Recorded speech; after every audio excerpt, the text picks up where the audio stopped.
नमस्कार बहनों, परवरिश विद प्रभा सिंह चैनल में आप सबका बहुत बहुत स्वागत है। बहनों, आंगनबाड़ी केंद्रों पर राशन पहुंच चुका है, कहीं कहीं रह गया है तो वो भी बहुत जल्दी ही पहुंच जाएगा।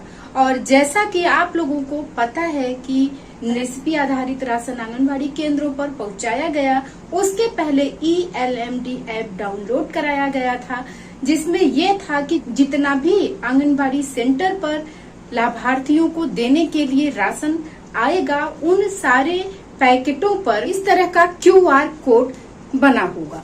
आप लोगों के यहाँ जो राशन पहुंचा होगा, आप पैकेट पर देखेंगे तो सारे पैकेटों पर इस तरह का QR कोड दिया गया है। तो इस QR कोड को जो आप लोगों ने ELMD ऐप डाउनलोड किया है, उस ऐप द्वारा इसे स्कैन करना था। सारे पैकेटों को स्कैन करने के बाद ही राशन को बांटना है। बहुत सारी बहनों का ये भी सवाल है, क्या अब FRS नहीं करना होगा? नहीं बहनों, ऐसी कोई बात नहीं। FRS आपको करना होगा, स्कैन भी आपको करना है और लाभार्थियों का FRS के माध्यम से ही THR बांटना है। मतलब एक तरह से आपको दो काम करने होंगे।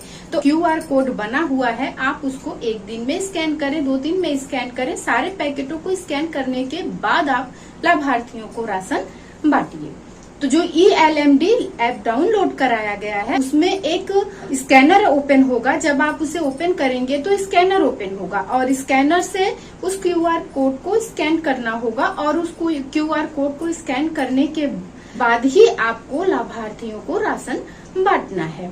और जब आप स्कैन करेंगे तो स्कैन भी आएगा, स्कैन डाटा भी वहाँ पर सेव किया जाएगा। लेकिन कुछ तकनीकी खराबी के चलते ये ऐप काम नहीं कर रहा है। QR कोड को स्कैन करने की पूरी कोशिश की गई, लेकिन वो स्कैन नहीं कर पा रहा है, जिसकी वजह से अब ये हो रहा है कि क्या आंगनबाड़ी केंद्रों पर राशन का वितरण किया जाए या ना किया जाए।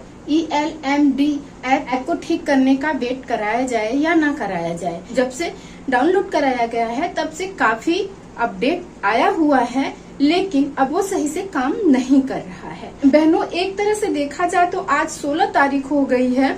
मैंने भी विभाग में बातचीत की तो विभागीय अधिकारियों द्वारा ये कहा जा रहा है कि आप राशन का वितरण जैसे पूर्व में करते थे, मतलब FRS के माध्यम से करिए। उनका सिग्नेचर अपने रजिस्टर पर कराते हुए FRS के माध्यम से THR का वितरण कर दीजिए, क्योंकि अभी तक कोई इसका अता पता नहीं है कि कब तक ये ठीक होगा ELMD ऐप। तो लाभार्थियों को राशन मिलना चाहिए। इस तरह से FRS के माध्यम से THR का वितरण कर रही थी, उसी तरह से आप लोग THR का वितरण करिए, FRS कीजिए और 25 दिनों का राशन लाभार्थियों को वितरित कर दीजिए। मेरी बहुत सारी बहनों का मैसेज था कि क्या करें, राशन का वितरण करें या वेट करें। तो अभी तक बहनों, मैंने खुद ही आप लोगों से कहा था कि आप लोग वेट कर लीजिए, क्योंकि मैंने विभाग में बात की थी। लेकिन अब विभागीय अधिकारी ये कह रहे हैं कि अभी तक ELMD ऐप के स्कैनर को ठीक नहीं किया जा सका है, वो स्कैन नहीं कर पा रहा है। राशन तो बंटना चाहिए लाभार्थियों को, क्योंकि उनके लिए राशन आया है, तो समय पे राशन का वितरण भी होना चाहिए। तो आप लोग अब देर न कीजिए, FRS के माध्यम से THR का वितरण कर लीजिए बहनों। और FRS करते समय ध्यान रखिएगा, जिस भी लाभार्थी का, क्योंकि बहनों का मैसेज आता है कि हमारा FRS कंप्लीट नहीं हो पा रहा है, FRS हम नहीं कर पा रहे हैं 100%, बैक हो जा रहा है, कैमरा नहीं ले रहा है फोटो। तो आप क्या करेंगे बहनों, इस बात का ध्यान रखिएगा कि जब भी लाभार्थी का फेस कैप्चर करें, दीवार हमेशा प्लेन होनी चाहिए, यहाँ पर कोई फोटो वगैरह न लगी हो और लाभार्थी अकेले खड़ा हो, इस बात का ध्यान रखिएगा। और चेहरा एकदम स्ट्रेट होना चाहिए, ऐसे स्ट्रेट रखिए। आंखें एकदम आई साइट एकदम कैमरे के सामने होने चाहिए, और चेहरा स्ट्रेट हो, आंखें एकदम सामने होनी चाहिए, इस बात का ध्यान रखिए। और लाभार्थियों का क्या होता है कि ब्लिंक करने के लिए बोलिए तो वो जल्दी जल्दी जल्दी जल्दी ऐसे ऐसे आंखों को करने लगते हैं। तो जल्दी जल्दी आंखों को ऐसे ऐसे नहीं करना है, उनको आप समझाइए कि आराम से आंख को ऐसे बंद करें, फिर ओपन करें, फिर बंद करें, फिर ओपन करें। ऐसे अगर 1-2 बार करेंगे, चेहरा स्ट्रेट रहेगा, आई ब्लिंक करेंगे तो वो आसानी से ले लेता है बहनों। तो आप लोगों को कोई दिक्कत नहीं आएगी। हाँ, अगर कोई दिक्कत आती है तो आप मुझे कमेंट जरूर करिएगा। तो आप लोग भी देर ना कीजिए, एफआरएस के माध्यम से अपने लाभार्थियों को राशन का वितरण कर दीजिए। मैंने आप लोगों के लिए एक वीडियो भी शेयर की थी जिसमें मैंने बताया था कि किस कैटेगरी के लाभार्थी को कौन सा राशन और कितना देना है। तो ये वीडियो मैंने चैनल पर डाली थी, तो आप लोग वहां से इस वीडियो को देख सकते हैं। मैं आप लोगों को एक बार और बता देती हूँ इतना कौन सा राशन देना है। आप लोग भी कापी कलम ले लीजिए और लिख लीजिए। लिख लेंगे तो आसानी होगी। सबसे पहले आप लाभार्थी का नाम लिख लीजिए, राशन का नाम लिख लीजिए, पैकेट का नाम लिख लीजिए। आपको आसानी हो जाएगी बांटने में। गर्भवती महिला को आटा बेसन सोया बर्फी 2 पैकेट, आटा बेसन मूंग दाल खिचड़ी 2 पैकेट, और धात्री महिला को आटा बेसन सोया बर्फी 2 पैकेट और आटा बेसन मूंग दाल खिचड़ी 2 पैकेट। मतलब गर्भवती और धात्री महिलाओं को 4-4 पैकेट राशन दिया जाएगा। और उसके बाद हम चलते हैं 6 माह से 1 वर्ष के बच्चे को, जिसका और हाँ, गर्भवती धात्री महिला के राशन का नाम है संपूर्ण मातृ आहार। और उसके बाद 6 महीने से 1 वर्ष के बच्चे का लिख लीजिए बहनों, इसके राशन का नाम है शिशु अमृत। ये शिशु अमृत एक लाभार्थी को 2 पैकेट देना है। उसके बाद 1 से 3 वर्ष के बच्चे के राशन का नाम है शिशु आहार, जो कि 3 पैकेट देना है। ध्यान रखिएगा बहनों, 3 पैकेट देना है। 1 से 3 वर्ष के बच्चे को 3 पैकेट देना है। 3 पैकेट वैसे भी आप देते थे, तो आप 6 माह से 3 वर्ष के बच्चे को देते थे। अब आपको यही राशन 1 से 3 वर्ष के बच्चे को 3 पैकेट देना है, 6 माह से 1 वर्ष के बच्चे को 2 पैकेट देना है।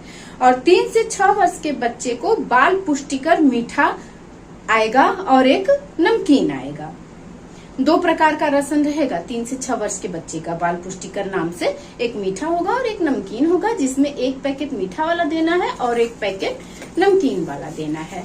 और उसके बाद अति कुपोषित बच्चों का देख लेते हैं। सबके यहाँ अति कुपोषित नहीं है, जिनके यहाँ है वो इसको नोट कर ले। और अति कुपोषित बच्चों के लिए 6 माह से 1 वर्ष का जो बच्चा है उसके लिए आरोग्य पोषण नाम से राशन आएगा और ये 3 पैकेट देना है। और 1 से 3 वर्ष के बच्चे के लिए बाल संजीवनी आएगी, जो कि 5 पैकेट देना है। और 3 से 6 वर्ष के बच्चे के लिए सक्षम पोषण मीठा नमकीन आएगा, मतलब सक्षम पोषण के नाम से आएगा बहनों, जिसमें एक मीठा वाला भी है और एक नमकीन वाला भी है। तो उसमें से 3-3 पैकेट देना है। ये अति कुपोषित बच्चों का है। तो आप लोगों ने लिख लिया होगा। मेरे कई भाई बहनों का ये भी मैसेज आता है कि आप मानदेय संबंधी वीडियो बनाइए। तो बहनों देखिए, मानदेय तो सब चाहते हैं कि बढ़े, और जैसा कि योगी जी ने 30 मार्च को इतना बढ़िया अनाउंसमेंट किया था कि आंगनबाड़ी कार्यकर्ताओं का काम स्मार्ट है, तो इनका मानदेय भी स्मार्ट होना चाहिए। इस तरह से उन्होंने कहा था। और उन्होंने तो ये भी कहा था कि जल्दी से जल्दी आप लोगों का मानदेय बढ़ाया जाएगा। आप सब लोगों को पता है और आप लोगों ने देखा भी होगा। तो बहनों, अभी तक तो कोई भी कार्य योजना बन के उनको मिली कि नहीं मिली। अभी कुछ दिन पहले ये था कि विभागीय अधिकारियों और संगठन के द्वारा बैठक की गई और बैठक में ये विचार किया गया कि कितना मानदेय बढ़ाया जाएगा। तो बैठक हो या कोई कहे, बात तो ये आती है ना कि जब मानदेय हमारा बढ़े, तो जब तक मानदेय हमारा बढ़ नहीं जाता है, हम बात करके कयास लगा के कुछ नहीं कर सकते हैं बहनों। देखिए, एक ही दिन बढ़ना था, तो जिसका बढ़ना होता है, इतने आउटसोर्सिंग कर्मचारियों का योगी जी ने मानदेय बढ़ा दिया, शिक्षा मित्र, अनुदेशक, सबका मानदेय बढ़ा दिया। अब रह गई है बारी हम लोगों की। तो वेट करते हैं, क्योंकि देखिए हमारे राज्य के मुख्यमंत्री हैं, तो उनकी बात का भी तो कुछ वैल्यू होगी। ऐसी बात तो है नहीं कि वो बात कहेंगे और बात खत्म हो जाएगी। उन्होंने इतने बड़े स्तर पर जाकर के अनाउंसमेंट किया था और कहा था कि आप लोगों का मानदेय बढ़ेगा और अप्रैल से बढ़ेगा। तो भाई, और हम लोगों के हाथ में कुछ है नहीं बहनों। देखिए, हम वेट करने के सिवा कुछ कर नहीं सकते। हम कितना भी धरना कर लें, कितना भी प्रदर्शन कर लें, उससे कुछ नहीं होने वाला है। क्योंकि धरना प्रदर्शन से होना होता तो कब का हो गया होता। बहुत होता है तो 500 बढ़ता है, 1000 रुपया बढ़ता है। तो उससे कुछ होने वाला नहीं। 1500 रुपए में क्या होता है, कुछ नहीं होता है। और एक तरह से देखा जाए तो नारी शक्ति मिशन, नारी सशक्तिकरण चीजें बढ़ रही हैं। बेटियों के लिए इतनी अच्छी अच्छी बातें कही जाती हैं हमारी सरकार द्वारा। तो अच्छी अच्छी बातों से तो पेट नहीं भरता है। पेट तो तभी भरता है ना जबकि हमारा मानदेय हो। काम तो हम लोग कर रहे हैं, जो हमारे मत्थे काम दिया जाता है उस काम को हम बखूबी निभाते हैं और मेहनत से करते हैं। तो हमारा मानदेय भी बढ़ना चाहिए। और हाँ, आप लोगों को बता दूं कि जो ही मानदेय बढ़ने संबंधी कोई भी सूचना होगी तो मैं जरूर आप लोगों को सूचित करूंगी। बहनों, मानदेय बढ़े इसका इंतजार करते करते हमारी बहुत सी बहनें रिटायर भी हो चुकी हैं। तो हमारी सरकार को भी सोचना चाहिए कि जितना जल्दी हो सके मानदेय बढ़ाए। हम लोगों को भी जरूरत होती है, हमारे बच्चे भी पढ़ रहे होते हैं, उनका भी शादी ब्याह होता है।